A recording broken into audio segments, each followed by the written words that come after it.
diinformasikan bahwa sudah menyetujui begitu, sudah memberikan paraf begitu. Nah, sebetulnya ketika kita berbicara MIP ini kan sebetulnya sudah ditargetkan, saya ingat begitu ya di awal Januari 2024 ini begitu ya, target sudah akan diimplementasikan dan sudah kita bahas juga sejak tahun lalu begitu. Tapi hingga saat ini ya sudah memasuki paruh kedua di tahun 2024 masih belum diimplementasikan juga.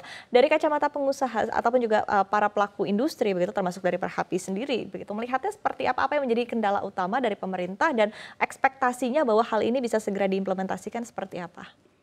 Ya, kalau kita melihat bahwa memang tujuan daripada MIP ini adalah untuk menjamin suplai batubara dalam negeri. Nah, tadi dijelaskan bahwa tahun 2002 kita mengalami kelangkaan suplai untuk PLN. Nah, sehingga pemerintah mengambil kebijakan untuk bisa menjamin suplai dalam negeri. Nah, kenapa itu terjadi? Memang pada tahun 2022 itu disparitas kan tinggi sekali antara harga dalam negeri dan harga ke luar negeri. Bisa dibayangkan bahwa selisihnya itu bisa sekitar $200 waktu itu ya, $200 lebih. Nah, wajar kalau pengusaha memang lebih mengutamakan ekspor karena belum ada aturan. Ya. Nah, kemudian hal lain juga waktu itu kami sudah mengkritisi juga bahwa di manajemen PLN sendiri itu masalah pembayaran juga lama. Tapi sekarang alhamdulillah sudah jauh ada perbaikan dan sudah bagus ya untuk pembayaran kepada para pengusaha tambang. Nah, mengenai aplikasi dari MIP ini, memang kami dari pengusaha batubara itu menunggu kapan ini bisa diimplementasikan untuk menjaga supaya disparitas harganya tidak terlalu tinggi. Ya. Nah, namun tidak gampang untuk mengaplikasikan ini karena memang harus ada koordinasi antara kementerian, kemudian sistemnya pun harus disiapkan dan regulasi. Contoh misalnya Perpres, sampai saat ini kan belum ada Perpres. Kemudian regulasi yang lain adalah seperti keputusan Menteri Keuangan, kemudian Kepmen, Menteri SDM. Yang kita juga belum melihat sampai saat ini. Nah, kalau regulasi itu tidak disiapkan dengan baik, ini tentu saja tidak akan bisa jalan dan masih menunggu waktu penyelesaian daripada regulasi tersebut. Nah, pengusaha sudah siap untuk mengaplikasikan MIP ini. Oke. Oke, baik. Artinya dari pengusaha terus menanti begitu ya, seperti apa MIP ini bisa diimplementasikan. Tadi yang menjadi poin juga adalah karena Perpresnya juga masih belum ada sehingga aturan teknisnya juga masih belum diketahui begitu akan seperti apa. Nah, kemudian dari Pak Kris sendiri begitu tadi sekali lagi memang terus ditunggu-tunggu oleh para pelaku usaha begitu. Nah, tapi ketika hal ini mungkin kita melihat ya implementasi dari MIP ini juga terus molor begitu, terus mundur. Apa yang menjadi concern utama dari para pelaku usaha sebetulnya Pak Kris?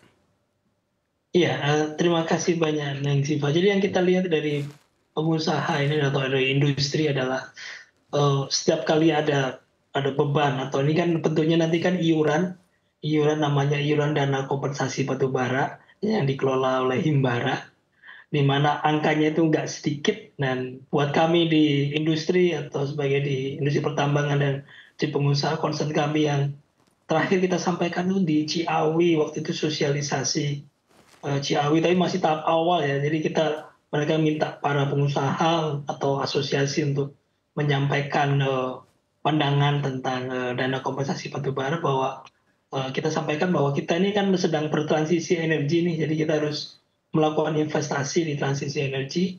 Di saat yang bersamaan tahun lalu dan sampai hari ini kita juga masih terkena dengan DHE, aturan DHE yang membebani cash flow kami. Jadi itu yang concern kami sampaikan ketika tahun lalu, ketika sosialisasi. Sehingga sampai hari ini kami minta memang ada Perpres yang memang silahkan dilepaskan, kemudian kita bisa berembuk di Kepmen untuk persis kayak terakhir tuh Kepmen DMO yang nomor 399, itu dalam setahun, tahun lalu itu berubah sampai 3 kali dalam setahun untuk melihat kondisi industri, karena batu baranya kan macam-macam ya, ada kalori rendah, ada kalori tinggi, terus coking coal itu juga harus dikecualikan dari DMO karena belum ada marketnya di Indonesia.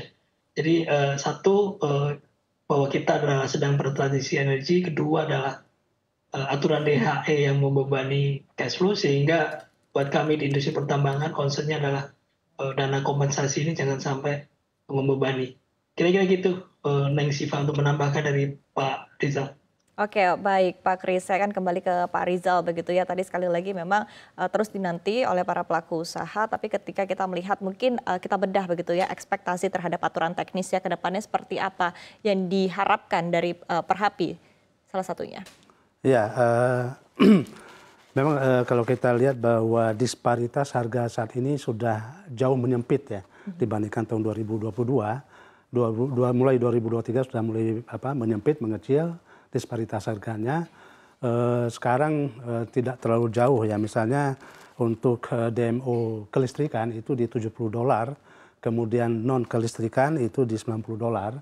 Nah, sedangkan harga batu baranya berkisar antara 140 sampai 150-an ya. Itu sudah tidak terlalu jauh lagi.